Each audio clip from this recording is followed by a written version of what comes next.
How to become a commercial pilot in conversation with Captain Sumanta Roy Choudhury.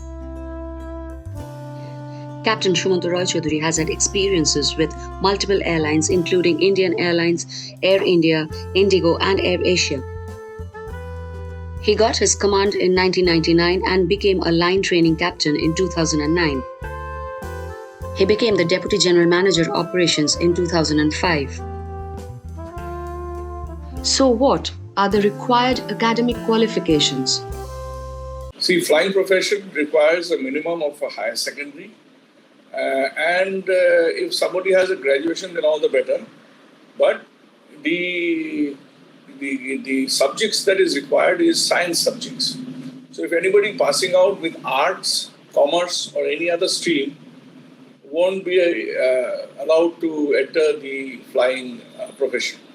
So one must remember that you must have science subjects in your exams, and you must qualify for those exams, pass it. You just need to have a pass. Doesn't matter whether you have high marks or low marks or whatever.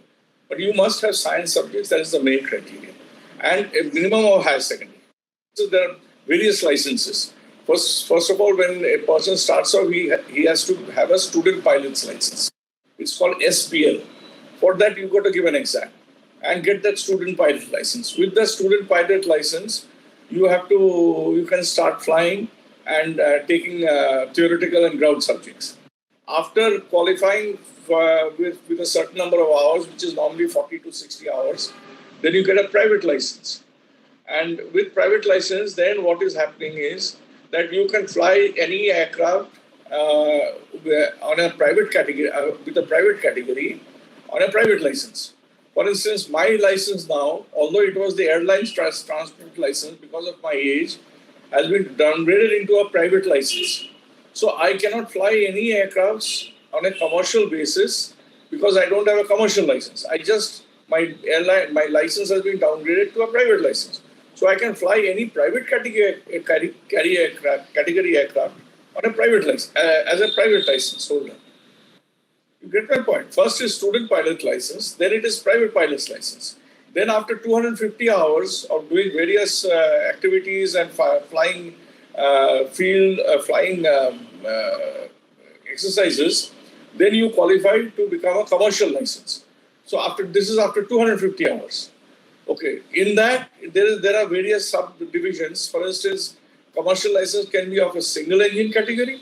Commercial license can be of a twin engine category. Commercial license can be also for a particular jet aircraft.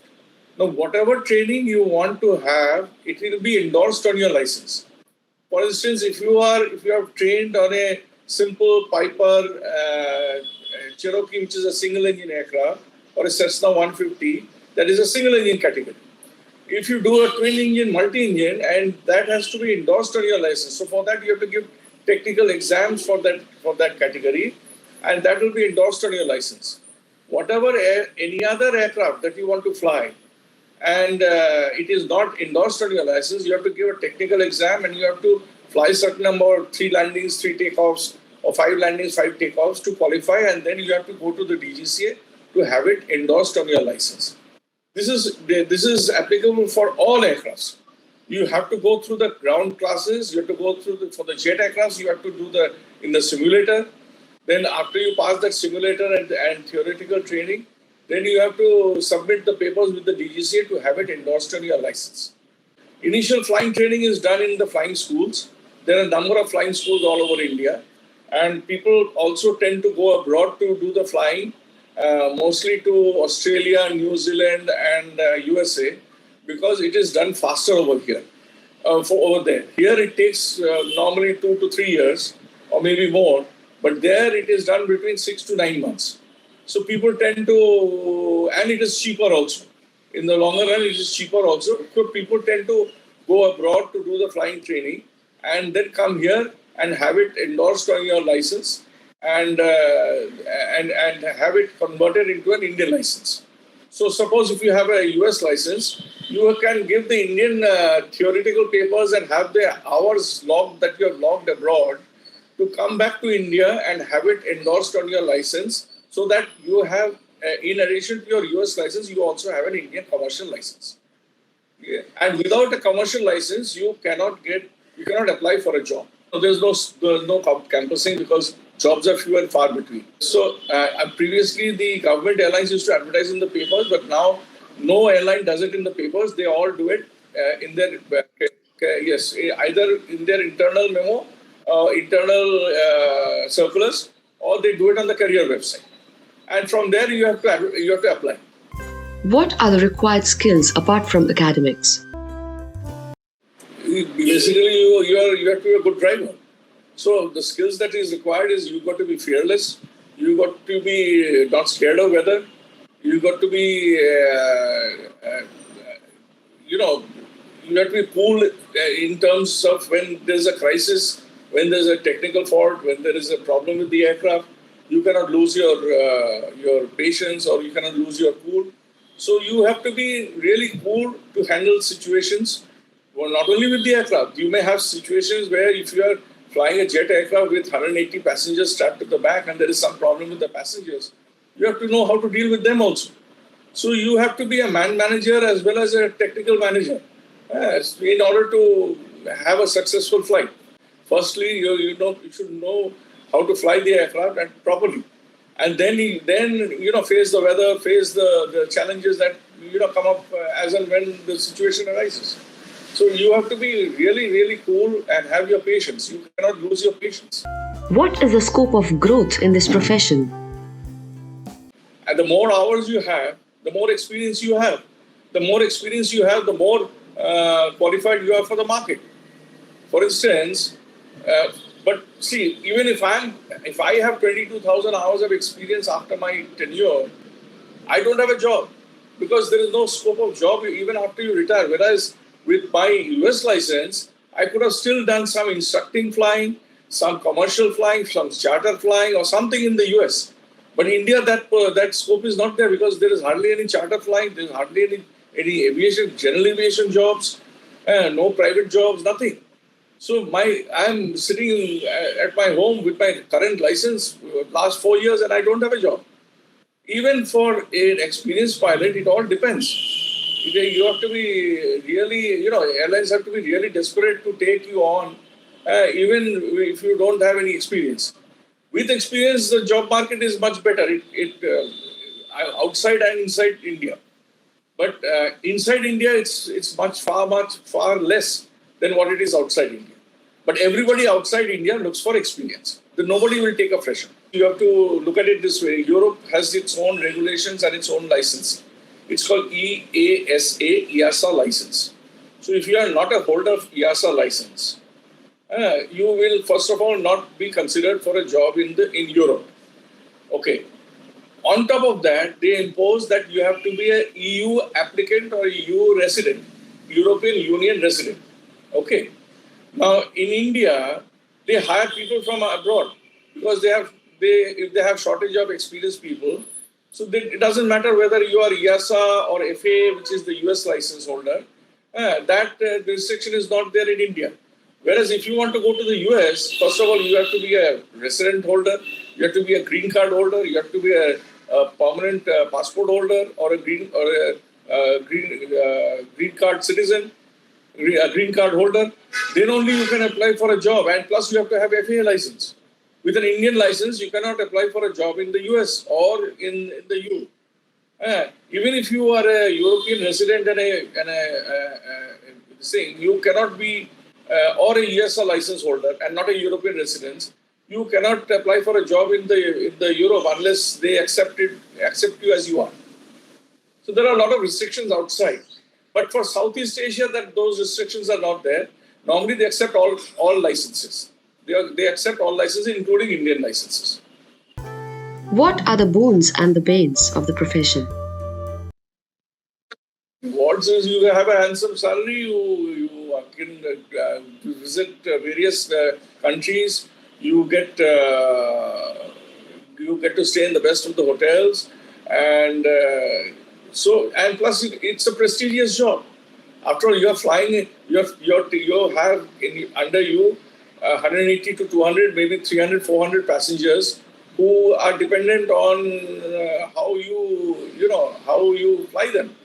So you have that, quality. You have to have that quality to be able to be a ship of a captain or captain of a ship.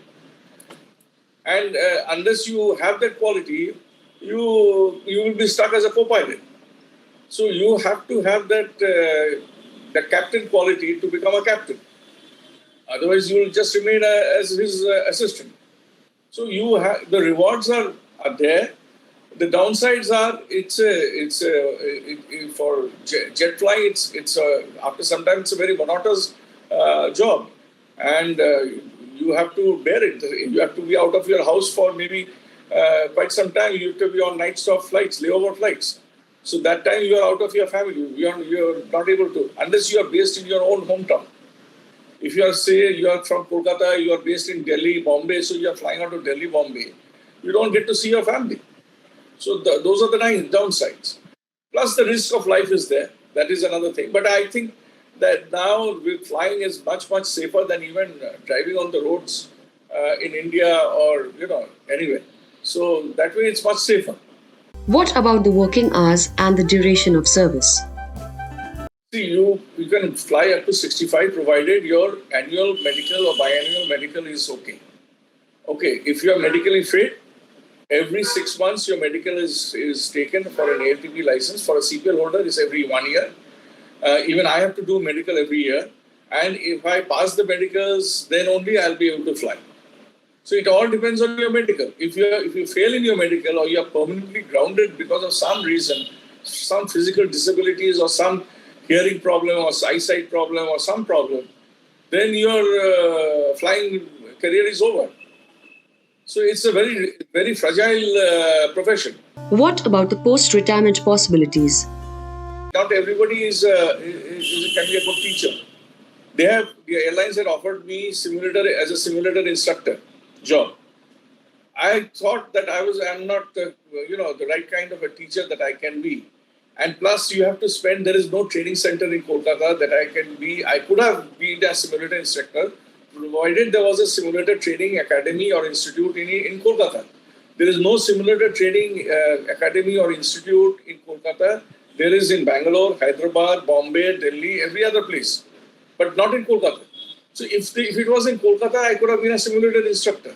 But I can't, leave my family after 31 years of service and go around staying in Bangalore and Hyderabad to do simulator instructing just to keep a job. I mean, you need some quality time with your family also, So I would have hoped that I would have got some job in Kolkata, but unfortunately it is not so.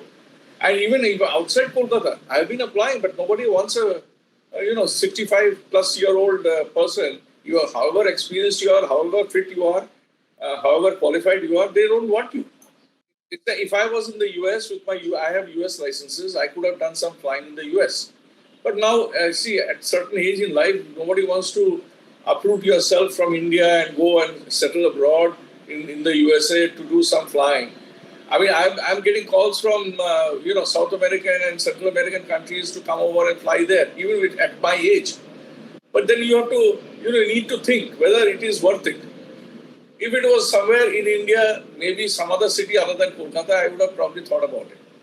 But I can't think about it. But Calcutta is out of the question. There's no aviation scenario in Kolkata. Nothing.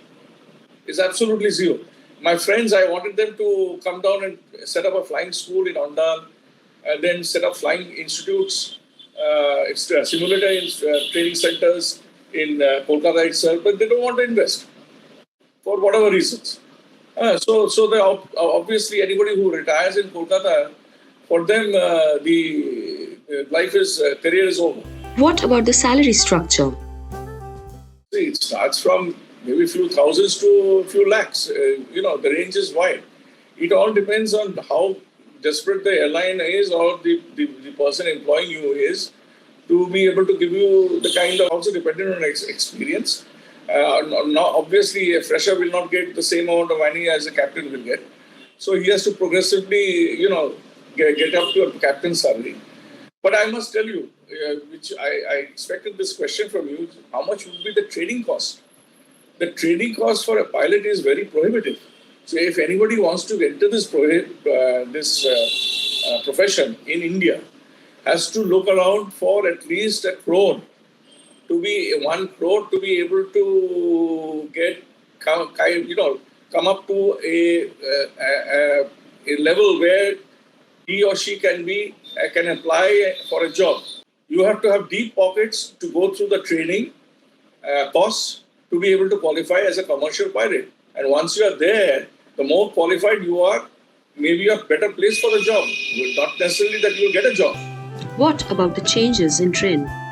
Why the system remains the same. Maybe the machines have become more modern. But the training schedule, the training pattern, the training syllabus more or less remains the same. Your words of advice for the aspirants of this profession. Firstly, you have to have passion and dedication. Somebody coming here just for looking at the salary and thinking that, well, this is a job for me, I think they're making a mistake. Because this is a very repetitious job. You are doing flying day in and day out, same routes, maybe same sectors, and 4-5 sectors a day, 5-6 hours, maybe more. In long haul, it will be about 12 to 14 hours. So this is at times it's a very boring job. But then you have to have a passion for doing flying. Anybody who has a passion for flying should be in this profession. Otherwise, after some time, they will get terribly bored and.